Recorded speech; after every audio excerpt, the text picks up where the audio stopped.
மாலை நேர சூரியன் மேற்கிலிருந்து பார்க்கிறான். வேலியோர பூக்களின் வசந்த கீதம் கேட்கிறான். அந்தி வெயில் வேளைதான் ஆசை பூக்கும் நேரம்.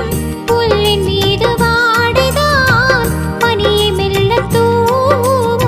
போதும் போதும் தீர்ந்தது வேதனை.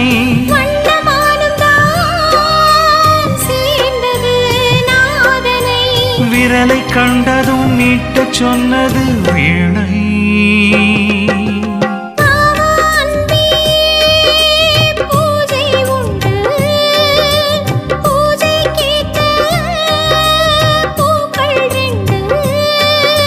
பறவை அழைத்தது, அதற்கொரு துணையும் கிடைத்தது. சிறகை விரித்தது.